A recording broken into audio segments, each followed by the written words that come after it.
My name is Kelly Foreman, and I am the creator of MopTop.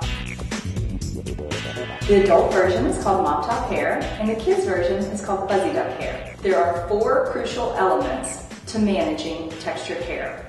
The first is clarifying. The second is cleansing. The third is conditioning. And then the fourth is styling. So we're going to start with clarifying and then shampoo. Clarifying is the most important step to start with.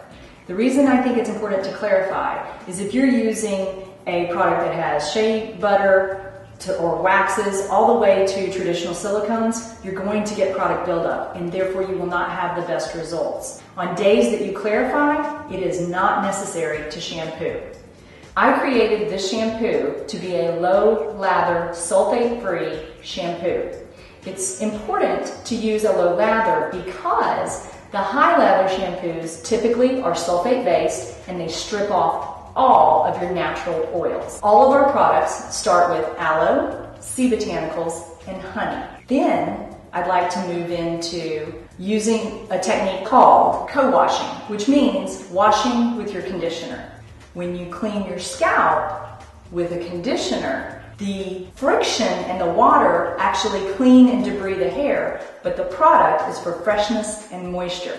Okay, so how do I co-wash? So I start with massaging my scalp under the warm water. By doing this, several things happen.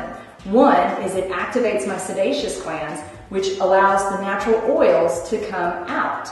And that's what I want. I want to work with my natural oils. So now my hair is soaking wet. You remember that your hair is a sponge. You want to wring out all the excess water before you apply your conditioner. And I use quite a bit of conditioner. And now I'm going to detangle. When you're detangling, you want to detangle from the ends, working your way up towards the scalp. Your hair is the most fragile when it's wet. You do not want to force curls to be untangled. The nape of the neck is the area that will have the most tangles, and of course where you have the most texture will have a lot of tangles as well. Work your fingers through your hair and get out all of the excess tangles. Alright, now that I've detangled, what I would do is I would take my hair and just clip it on top of my head and finish my shower. Then it's time to rinse. Another really important thing to think about is when you're rinsing, the more texture you have, the more conditioner you're going to want to leave in. Once I have rinsed it, I'm going to run my hands through my hair, and I want to see it slimy but clear. If I see slimy and white, then I need to rinse again. That's how you know. So slimy, like seaweed, but clear. We're at step 4. It's time to apply styling products. The most important thing to remember with the styling is when you apply styler, you want to apply it to just shy of dripping wet hair. Remember, all of our products are water soluble, therefore you can mix and concoct anything you need to. Today I'm going to use the curly hair custard. It's important when you're applying styling products to use it in sections. For me, I prefer 4 sections. So what I'm going to do, I'm going to start with the section right behind my ear. Then I'm going to take the rest of my hair and clip it out of the way to the side. So I will take about that much custard, rub it between my hands, and as I'm applying the custard, I want to make sure I go from root towards the ends. It's important when you're applying a styling product that you cover the full surface area of your hair. Then, for sectioning purposes, I will just put it off in one section like this. I do the next section, and that will be the middle of my head, like this. Then I'll take the clip and move it to the side. For those with wavy hair, you may not need to use quite as much product. And a good general rule here is the more hair or the more texture you have, the more product you'll need to use.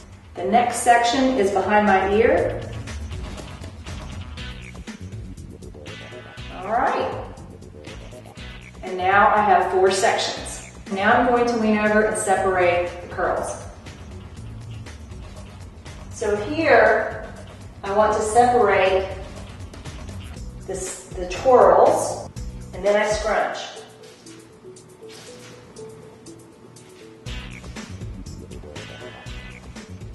The way textured hair dries is the way it will stay. So what I like to do is to create height. So I will choose a clump of curls and clip it like that. I use my eyebrows as the guide.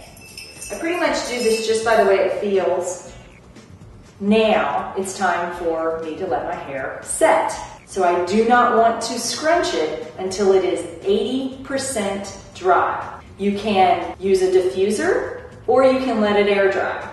If you choose to diffuse, you do not want to turn up the heat too high. Just put it in, put your hair into the diffuser like that. Okay, my hair has been diffused. It's now 80% dry. All of my clips have been removed. So now I'm ready